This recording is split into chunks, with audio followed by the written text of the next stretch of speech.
What you mean capable? Like starter? Just like, I mean, 15 minutes, 10 minutes. I'm not sure he's going to be a rotational player, not this year at least, but he's showing me flashes of what he can do. You know, he's showing me confidence. He's showing me comfortability out there. He's not putting his head down, and that's all we wanted to see. He's still got to develop, Skip. We got to remember, like, in his first 3 games when he was shooting poorly and to the last 2 games, I'm not high or low on any of these situations because, like I said, I didn't really put a lot of stock in the Summer League, but I'm just happy that, you know, he's able to gain his confidence because, for the most part, Summer League really don't translate to what the NBA is because now you go from Summer League, let's just say somebody averages 30 in Summer League, but now you got to go play with Steph Curry. You're not going to average 30, so now you got to figure out what type of role you're going to play. You know what I'm saying? You got to be able to play a role. Lucky to average with Steph. Like, you can see all these scorers out here do certain things, but if they can't defend and set screens or rebound, block shots at a high level, you don't have a role out there. But for Bronny right now, it's about his development. Is he going to play some games with Bron this year? Absolutely. It's going to happen. But is he going to have like a rotational situation to where you're going to consistently see him get like 10 to 15 minutes? I'm not so sure yet right now. I like to see him go to the G League, continue to get the reps, continue to build his confidence, and when it's time to come up, spot minutes here. You know, right now he's in a situation to where, you know, he'll get in the game, you know, eventually if the Lakers are, you know, up 20 or down 20. You know what I'm saying? But before that, let's get some more time in the G League. Let's develop. Let's work on our skills. Let's get more consistent with our shot because when you out there with Anthony Davis and Bron, you're not going to be able to do all this dribbling because, they're not going to be watching you.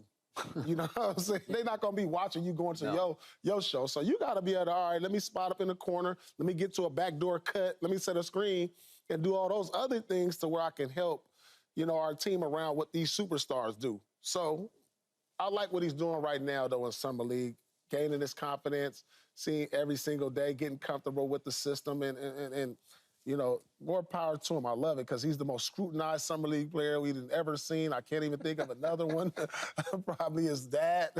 And so I'm happy that he's, you know, kind of his dad in Summer League. Yeah. So he's, you know, he's shutting up the doubters, and I love it. I love it. I'm sure he probably.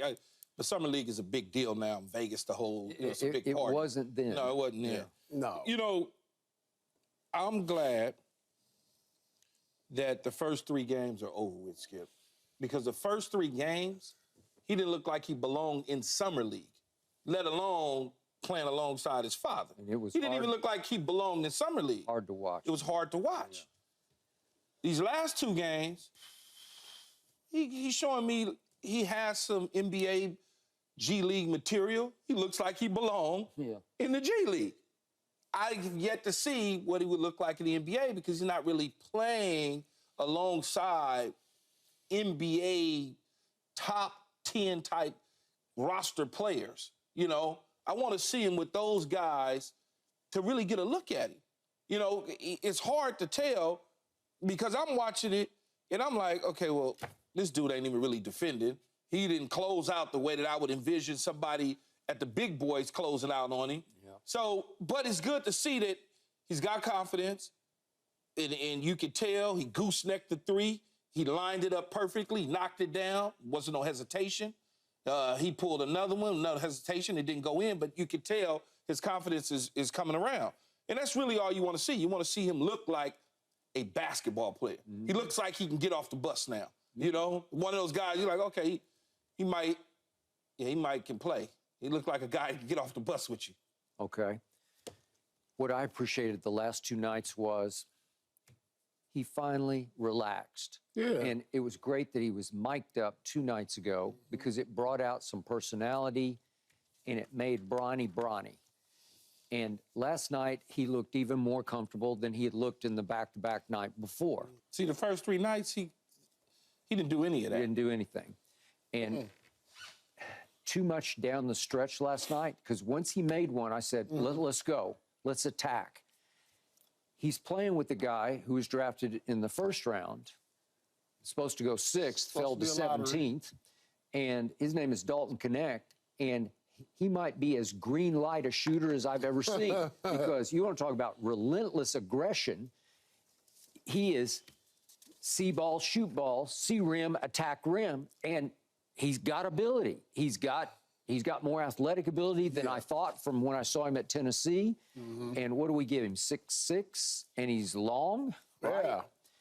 And the point is, too often, to me, even last night, Bronny defers to him by not even deferring. Bronny, there were 4 or 5 trips late in the game. He just went and stood in the corner, and I'm like, I don't know what you're doing. I know that, is that the play drawn up where he's supposed to be in the corner as a spot-up shooter? But I just wanted to see, I saw little fits and starts of aggression, and I need to see more because I think he's got a whole bag that we haven't seen. Yeah, I like him a lot, Skip, but to be honest with you, I think the Lakers should look to package him. Like his Dalton Knecht. Dalton Knecht. Really? Yeah. So if we're saying that, hey, we got 2 more years of LeBron at a pretty good level, and we still got AD in his prime, and we're saying the Lakers as constructed aren't good enough. No, that's what you're saying. Yeah, no, Well, we all, true. I mean, Us. That's what you're saying. well, they've been a play-in team. Let's just go off the record. So you're saying go with D'Lo and Rui? I think his stock, Dalton Knecht, has improved his stock right here in the Summer League, everybody watching. So now you can throw him in a package. Yeah, you can. With They like probably Reeves and D'Lo to where now you could probably net a 3rd star. I don't know who that star is, but I'm happy to see that Knecht is playing this way because if he hadn't been playing this way, then that's not even a possibility. Yeah. So if the Lakers want to contend, they have, you know, some valuable pieces they can put together now in a trade package, which makes more sense to me. You know, Bron, 2 more years of good LeBron, and, you know, he might be off into the sunset. Okay. So do I think Knecht can contribute to the Lakers? Not on a championship level. You know, I think Knecht needs to be in a situation where he can play a lot of minutes and develop his skill set because he has a unique skill set. He can shoot, drive. You know, he's pretty athletic. But I don't see him being able to develop on the Lakers. You know, he's no more than a spot-up shooter on this team. So if you have an opportunity to package him and say I don't know who's that going to be. But that's what we need, though. We need spot-up shooter. We need somebody to knock it down. Yeah, but he's not going to be a contributor on a championship team next year. Can he become that eventually? Maybe. But, like, next year, he won't be a contributor on a championship team. You know what I'm saying? I don't know that they're not a championship team, man. They got 2 top 10 dudes.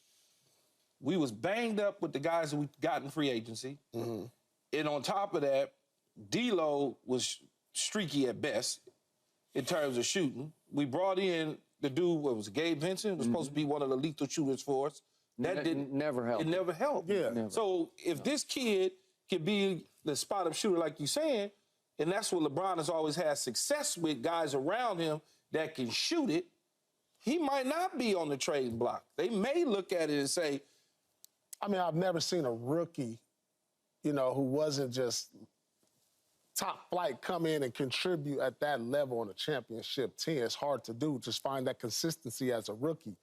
You know, like picture him in the Western Conference Finals guarding Anthony Edwards or something. I just don't, you know what I'm saying? I can't picture nobody doing that. Well, you know what I'm saying? You're not going to put a rookie is not going to be ready for that type of situation. So trade that off and put somebody who is going to be ready. You know, I think that's just, if I'm thinking like a GM and I'm saying, how can we improve? Knecht doesn't move the needle for the Lakers. He's just a piece. Now, if we're saying J.J. Redick, young coach, eventually he's going to rebuild here in L.A., where LeBron is going to retire, we can develop him then. Yeah, I get it if you're looking long run. But if we're looking short term and taking advantage of what LeBron is giving you now, look to trade him. Look to get a package together because his stock is high as it's probably going to be. Because once season start, he's going to be in the D League. He's not going to get very many minutes. And so this is a chance for people to watch him and his stock can go up to where you can kind of put him in a package and maybe get a piece that can help the Lakers. I don't mind your idea. I just need to know who that other player is. Yeah, I don't know who that is. I don't know who's available now. I don't know who's available. It feels like you missed the window. You know, everybody moved. Yeah. Right? I think the window is missed. I mean, Trae Young is still there. You don't want that. It's not what I want. I'm just saying he's still there. They missed out on DeJounte Murray. They maybe missed Zach out on him. LaVine, maybe. Would that... I thought the Clippers was getting ready to try to that's the word. Swing that. Yeah. But who knows? I mean, I don't know who's there. You never know who's there till they're there, Skip. right? You just don't. So they put the package together and they start talking about they're looking to get this type of player and this is what it's going to cost. Otherwise, I don't know. I mean, it feels like a duplicate of Dalton, Knecht, and Austin Reeves to me. It feels duplicate. Yeah, but Austin Reeves is a much better playmaker and passer than Knecht is just solo ball, man. He just goes. And yet Austin Reeves is not the scorer that Knecht is because he just. I mean, who knows? I mean, listen, what did Austin Reeves listen? I don't stuff though. Listen, this kid, to average 15 in this league is really damn good. It's good. Really damn good. Like, that's why I told you I wouldn't want to see him go. Could come in and average 15. Like, you're balling if you average. You can score. If you average 15, you can score in this league. Yeah. Like, I think that's the benchmark for me. Okay. 15 points in the league on the average is really, really good. So, you know, a guy who averaged 25 in college, if you average a 15 in the league, that's, you know what I'm saying? That's equivalent to averaging 30 in college, I think. Yeah. Okay. All right. So back to Bronny. I'm going to double or triple down on this. Even though you guys both say he belongs, he needs G League, and I don't disagree. I know what his father's all about, and I'm still saying his father will say no to his son in the G League. I'm just saying he'll be a Laker, and he will get.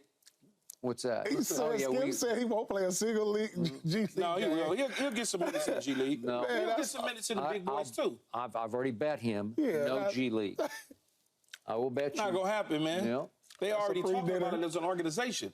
And he's receptive to it. He's talking about it now. He's like, he's saying he would. But the big dog has been over in Abu Dhabi, right? London, wherever he's at. Yeah, wherever he is. The coach GM ain't in town right now.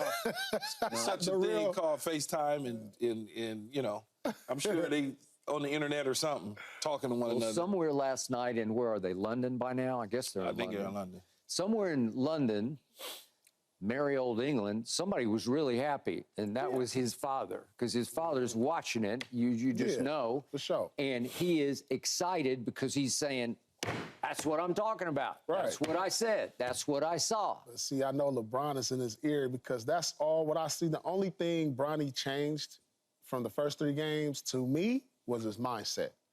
And that's his daddy being in his ear, mama talking to him like, look, come on, like that's mindset right there, because his whole confidence, it wasn't nothing with his game. It just looked hesitant. But you can tell he changed his mindset. And that's what turned over for him the last couple games. Okay. So can you see him? You're still a little doubtful about him playing not this 10 or 15 Skip. minutes. No, not this year. Not seeing I mean, as optimistic as you want to be, it's not this year. He's going to bounce back and forth this year. Okay, but if he bounces back and forth, does that mean he's going to play for the Lakers or not? It means he'll play. What happens, Skip, is this is how it goes. I don't know the schedule off the top of my head, but the Lakers play on a Monday. The G League plays on a Wednesday and a Friday, for instance. He'll come up, he'll go to them, he'll get all those minutes at the G League, and then he'll come sit on the pine. And if it's a blowout, like Paul said, then he'll rip his pants off. They'll say, Bronny, come get in. 6 minutes left of the game, give him some minutes. That's kind of what they're going to get him going at. LeBron go grab the schedule, go to JJ. Hey, so JJ, check this out. Yep. We got back-to-back. Got this one. We got Portland coming up. Yep. Hey, let's get Bronny up here. Yeah, that's what's going to happen. We got Toronto. Let's get Bronny up. We got who is this team? We got the Bulls. Oh yeah, let's bring him up. Well, what if JJ says, Bron, he ain't ready? What if he just says no? And then you know what Bron gonna say? Hey, say JJ, you wasn't ready, and I got you this job. I gave you this job. I gave you this job. You wasn't ready, and I got you this job. Okay. So I don't want to hear that. You're probably right about that. And that's the same attitude that I am betting this on. No, man, that he'll say no. No, he's going to be. There's no JV for Bronny because that's no JV. Keyshawn, your scenario is the JV varsity scenario. Where you play JV and then, every once in a while you get in a little run on the varsity. Absolutely, right. Thanks for watching, Undisputed fans. Do you want more highlights from the show? Make sure to click that subscribe button for all the exclusive content from Undisputed.